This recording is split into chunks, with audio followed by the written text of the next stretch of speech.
At its peak, a Winnipeg company built the most powerful tractors on Earth and owned 70% of the global four-wheel drive market. Red and yellow, Prairie engineered. Then on March 12, 1987, a Ford executive signed a memo ordering every last one repainted blue. That was only the first layer stripped. To understand what America dismantled, you need to know what Canada built. In the years after World War II, the Canadian prairies became a proving ground for modern agriculture. Farms stretched further each season. By 1961, the average cropland area per farm had grown to 1,420 hectares, an 18% rise since the war. The number of individual farms dropped, but total acreage surged, fueled by government-backed loans and a relentless drive for efficiency. Fields that once took a week to work now demanded machinery that could conquer 3,500 acres before the weather turned. The soil itself fought back. Heavy Chernozem, hardened by freeze and thaw, turned to concrete beneath old two-wheel drive tractors. Implements grew wider, heavier, and more complex as rotations shifted to canola and barley, pushing the limits of what any existing machine could handle. This was the challenge that drew together four men in Winnipeg. Peter Pakosh, an engineer obsessed with building a tractor that wouldn't stall on a hill. Roy Robinson, an accountant who saw the cost of importing American machines. Hal McKee, a draftsman who wanted to perfect the articulated chassis. And Jim Reed, an economist focused on making horsepower pay off for prairie families. Each brought a piece of the puzzle: engineering, finance, design, and farm economics. Their goal was simple: create a tractor that could do the work of two, built in Canada, priced for the farms that needed it most. They pooled $2 million in capital and moved into a 168,000 square foot shed in the Fort Garry district of Winnipeg, a cavernous space that had once stored aircraft parts for the war. The building's direct rail link meant heavy components could roll straight onto trains bound for the U.S. Midwest. Pakosh later said, "We weren't chasing glory. We were listening to the land, and the land was telling us it needed something new." In that shed, surrounded by the stubborn soils and vast distances of the prairies, versatile manufacturing was born, not as a corporate experiment, but as a direct answer to the urgent, growing needs of Canadian farmers. Inside the Winnipeg shed, the engineering team set out to build what no one else had dared: a tractor that could outmuscle the land itself. In 1966, Versatile rolled out the D100, a machine that didn't just add horsepower, but reimagined how a tractor moved and worked. The secret lay in the articulated chassis, a central pivot joint that let the D100 bend in the middle. This wasn't a gimmick. Patent CA 1,045,876 covered its hydraulic articulation system, allowing the front and rear frames to swing up to 45 degrees. Suddenly, a 100-horsepower tractor could turn tighter than any rigid frame rival, keeping all four wheels clawing at the soil, even on the steepest, stickiest ground. Farmers could pull a 30-foot swather through heavy Chernozem at 4 miles per hour, where older machines would have spun out or stalled. The D100's 12-speed gearbox and Ford 363 cubic-inch diesel engine kept torque above 250 Newton-meters across the working range. Within a year, over 100 units were sold, and word spread fast across the prairies and into the U.S. Midwest. But the Versatile team didn't stop at articulation. In 1977, they launched the Model 150, the world's first true bidirectional tractor. This was more than a clever trick. The Model 150's reversible powertrain and dual-control cab let operators face either direction, working forward or backward with full hydraulic and PTO function. No more wasting time turning at the end of a row. The Model 150 could cut, swath, or load with equal speed in both directions, saving up to 30% on labor during harvest. U.S. Patent 5,092,422 documented the dual operator stations and the rotating cab, a technical leap that competitors would spend years trying to match. With these two world firsts, Versatile's engineers didn't just meet the demands of prairie farming, they set the global standard. The red and yellow machines became a promise. Canadian ingenuity, built for the hardest land on Earth, and ready to change how the world farmed. Red and yellow once meant more than paint on steel. Across the prairies, those colors were a promise. Built in Winnipeg, made for the hardest land on Earth, and trusted to finish the job when nothing else could. By 1978, the numbers told their own story. Out of every 10 articulated four-wheel drive tractors sold worldwide, 7 bore the Versatile badge. The Farm Equipment Manufacturers Association listed 13,600 Versatile units shipped that year, an astonishing 70% of the global market.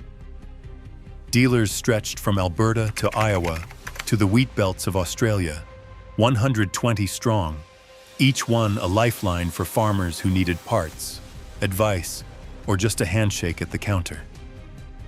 The red and yellow livery, Pantone 186C and 123C officially registered, became as recognizable as a prairie sunrise. It was more than branding. It was a statement of Canadian engineering, bold, visible from a mile off, and impossible to mistake for anything built in Detroit or Turin. Farmers talked about seeing the colors crest a hill at dusk and knowing help had arrived. In farmyards and small towns, kids grew up tracing the V on the fenders and dreaming of the day they'd take the wheel themselves. Owners spoke of these machines with the pride usually reserved for a championship team. A Manitoba grower once said, "When you saw that red and yellow rolling up, you knew it was built for us, not for some boardroom." The numbers, the network, and the colors all stood for something bigger. A prairie company at the height of its power, shaping the world's fields on its own terms. What came next would test the strength of that identity like never before. On March 12, 1987, a memo landed on the desks at the Winnipeg plant. The subject line was blunt. All Versatile branded tractors shipped after July 1st, 1987 shall bear the standard Ford New Holland blue-white color scheme. The order, signed by John C. Miller, Ford's vice president of global branding, did not mince words. Dealers received a bulletin the same week. All red and yellow paint was to be retired, effective immediately. Showrooms were told to remove Versatile signage, replace every brochure, and repaint any leftover stock. The warning was clear. Non-compliance would result in penalties, up to and including loss of factory support. Paint supplier order FT5874, issued that June, spelled out the new palette, PMS 285C, Ford blue, and a blinding white. The first blue unit, a Model 2000, rolled off the line in Winnipeg in 1988. The red and yellow livery, registered in 1972 and known across 5 continents, was wiped out in a single production run. Farmers who had grown up tracing the V on the fender now saw only the Ford oval, and the machines that once promised prairie ingenuity were suddenly indistinguishable from any other American import. Gordon Lambert, who had spent 15 years as Versatile's lead design engineer, put it simply: when Ford painted the tractors blue, it wasn't just a color change. It was a signal that engineering decisions were moving out of Winnipeg. For many, the heartbreak ran deeper than lost paint.